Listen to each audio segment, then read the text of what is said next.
En tout cas, tous les contacts ont été déjà pris. En dehors des 1000 et quelques qui étaient à Kinshasa la fois dernière, aujourd'hui, les bateaux de l'ATC, les bateaux de l'autre côté, de l'ONATRA, c'est ça le nom, hein? Voilà, seront mobilisés. Donc, Bankou Dialouzolo, il s'agit là vraiment, il y a à peine, il y a Papa et Beto, ça me rappelle ça qui s'appelle Nzal, mais ça nous reviendrons quand nous serons au siège.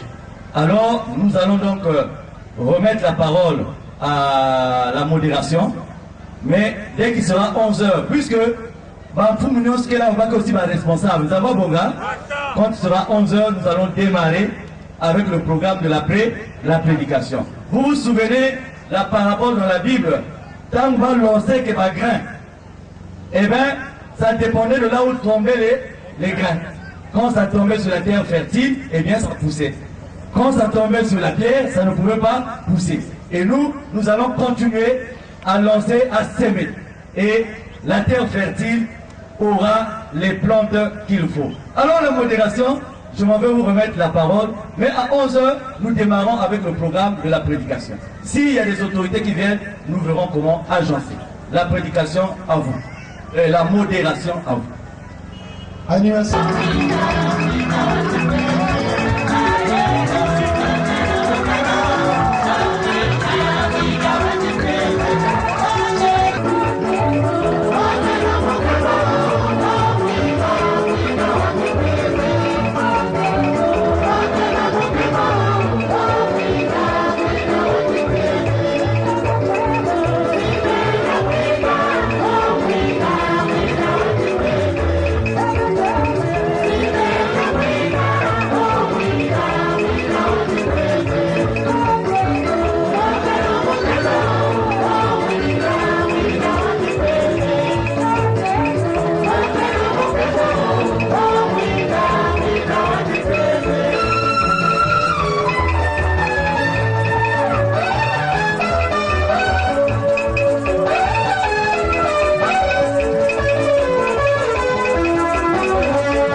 Président, adjoint du coordonnateur, le printemps est utilisé.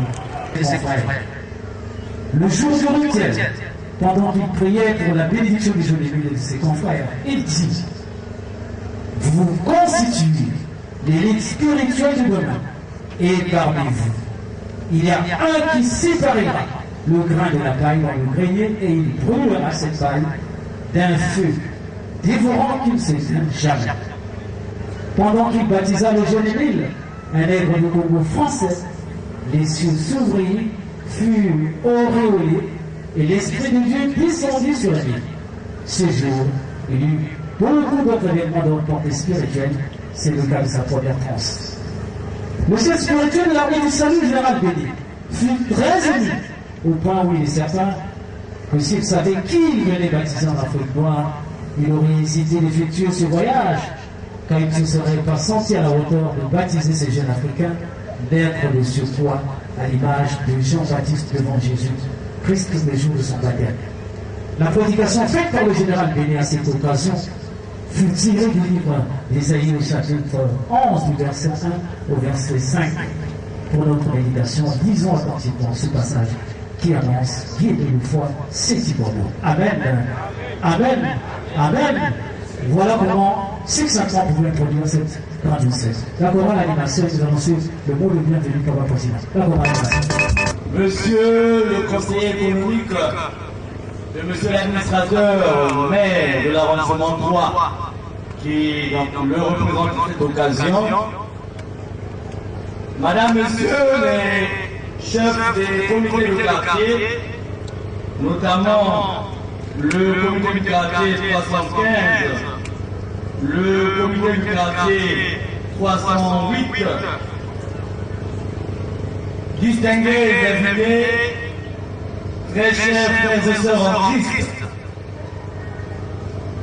l'honneur que vous nous faites ce jour, honneur matérialisé par la réponse favorable que vous avez accordée à notre invitation, honneur exprimé par votre présence parmi nous, devient pour nous un privilège, le privilège de partager avec vous ce jour la solennité des vérités divines de l'heure. Mais tout d'abord, permettez-moi, au nom du président fondateur de l'association Zolaro OPH, grand maître de l'OPH, Guy-Émile Lefoy Sétikwabo, de vous souhaiter la bienvenue dans ce cadre.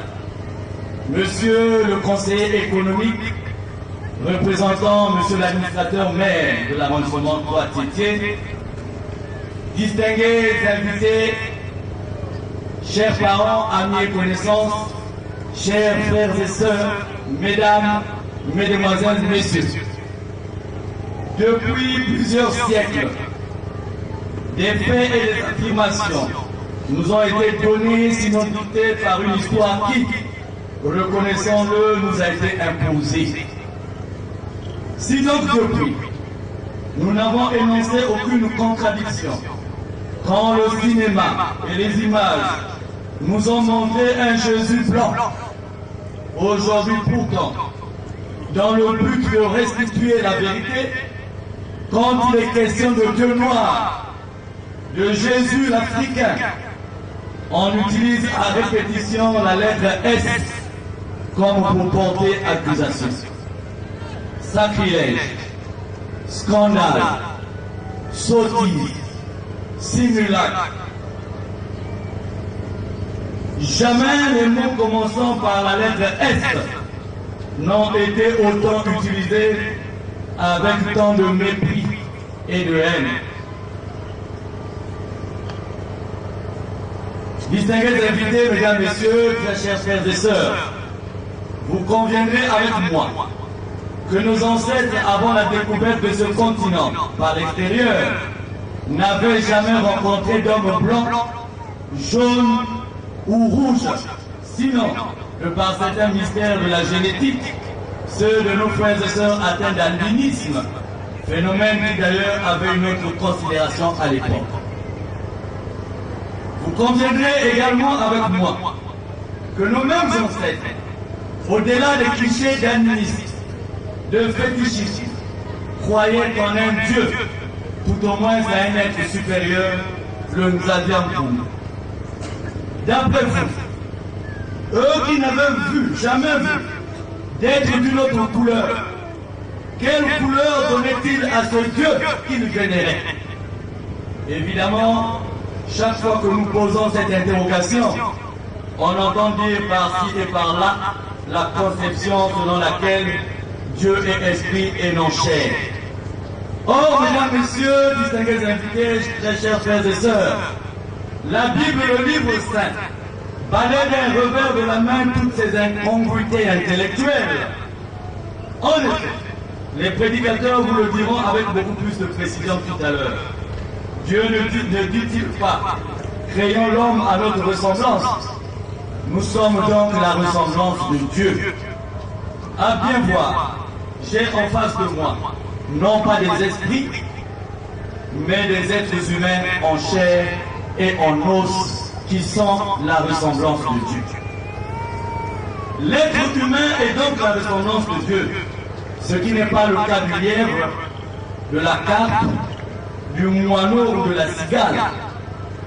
Sur l'origine de la création, le monde entier est d'accord aujourd'hui pour reconnaître et confirmer l'Afrique comme étant le berceau de l'humanité. Ce qui nous ramène à une équation simple suivante. L'homme est la ressemblance de Dieu, la Bible le confirme. L'Afrique est le berceau de l'humanité, toute l'humanité le confirme. Le premier homme, qui est la ressemblance de Dieu, est donc africain. Si Mikungi est la ressemblance de Tati, créée à son image, Mikungi est noir. Quelle est donc la couleur de Tati? Distingués invités, mesdames, messieurs, les Africains, les Noirs en général, pour avoir été éloignés de ces évidences, ont toujours été relégués à la dernière place. Nobi Zoba. Aujourd'hui, Dieu nous révèle ces vérités à travers son envoyé, son missionnaire, Guy-Émile Loufoua-Seti-Kwabo. La révolution spirituelle est en marche, car nous sommes en présence d'une revendication légale et légitime. Loin de nous toute idée de chosifier Dieu. L'affirmation biblique, selon laquelle Dieu est esprit, et que ceux qui veulent l'adorer doivent l'adorer en esprit et en vérité, ne renie point la nature de Dieu, mais elle nous situe plutôt sur l'attitude de la foi quand Dieu est en mouvement en nous.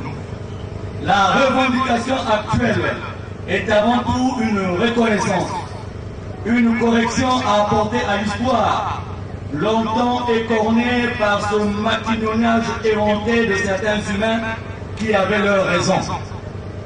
Tenez, comment comprendre que d'un seul coup, dans le monde entier, les éminences scientifiques, historiens, anthropologues et autres se penchent avec beaucoup d'acuité sur l'origine de l'homme et l'origine de Dieu. Si les vérités anciennes et connues à ce jour étaient dignes de foi, pourquoi de nombreuses études se penchent aujourd'hui sur l'origine africaine de la divinité? Dans le Paris Match numéro 3076 du 30 avril au 6 mai 2008, donc récent, au hasard d'un document sur le supposé retour des Juifs éthiopiens vers Israël, je tombe sur le paragraphe suivant, je cite: le judaïsme éthiopien a été coupé des autres judaïsmes durant 30 siècles. Ils pensaient qu'ils étaient les seuls juifs au monde et qu'ils étaient tous noirs. Les juifs éthiopiens, les Falachas, qui reviennent en Israël, sont pour la plupart des juifs noirs, qui sont restés longtemps croyant qu'ils étaient les seuls. Mais en vérité, ils étaient les seuls juifs noirs, restés en Éthiopie, donc en Afrique, et s'ils sont partis en Israël, c'est maintenant.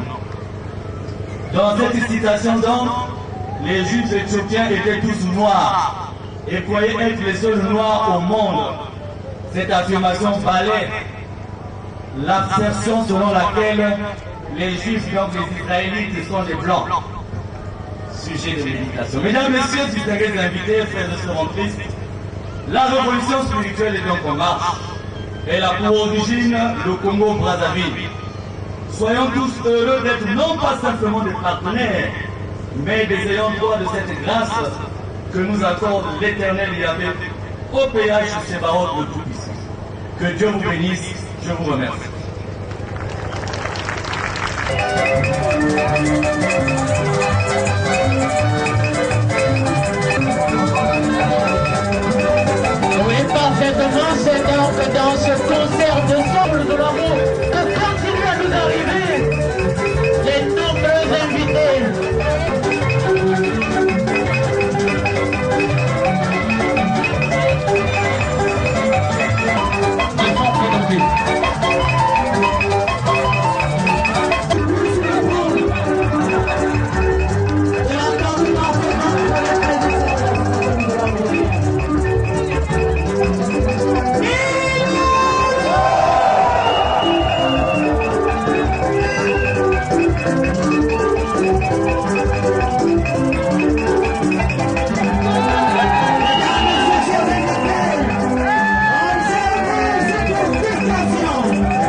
exactement 11h40 de mon Kalikali.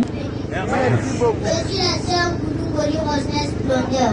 Avant le point de presse de la Pépongère Séti, nous allons acclamer notre Seigneur. Je demande aux fans Zondi Loïc doit acclamer notre Seigneur. Acclamons pour Dieu le Père, Dieu le Fils, Dieu le Saint-Esprit.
Bonjour et que Dieu vous bénisse. Je suis votre sœur Sitou Bertoni, membre de l'OPH. Nous voici arrivés à l'heure de notre émission qui sera présentée en deux parties. La première partie, je reçois les jeunes prédicateurs de l'ASLA OPH avec qui nous allons aborder deux thèmes à la limite scandaleux qui animent les débats partout. Il s'agit de Guy-Émile Loufoua-Seti-Kouabo, le dernier messager, et Dieu est noir, Jésus-Christ est africain. La deuxième partie sera consacrée à une tribune débat sur l'origine du monde et l'implantation de la grande et terrible lumière de Dieu au mont Karikari. Nos invités vont se prêter aux différentes questions des auditeurs qui pourront nous joindre au 668 53 93. Nos invités vont se présenter. Je suis le frère Guiton Danol, membre de l'OPH. Je suis le frère Mikungi de Setiveford, membre confirmé de l'OPH. Je suis la sœur Mwanda Kwena Sarah, membre confirmé de l'OPH. Je suis le frère Guitonat Lévy, membre de l'OPH. Je suis la sœur Mavour Seti Jodienne, membre confirmé de l'OPH.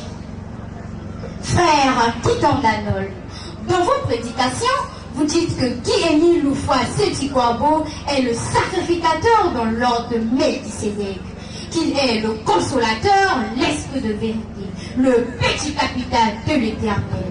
Et vous avez même l'audace d'affirmer que le dernier jour du Seigneur, personne ne passera sans le voir, car il est l'avocat défenseur de tous les âmes. Et comme si cela ne suffisait pas, ce dernier temps, vous présentez Guy-Émile Loufoua-Seti-Kouabo comme dernier messager de Dieu. Mais vous, Alzolo, vous ne pensez pas dépasser les limites? Madame la journaliste, votre inquiétude peut se justifier.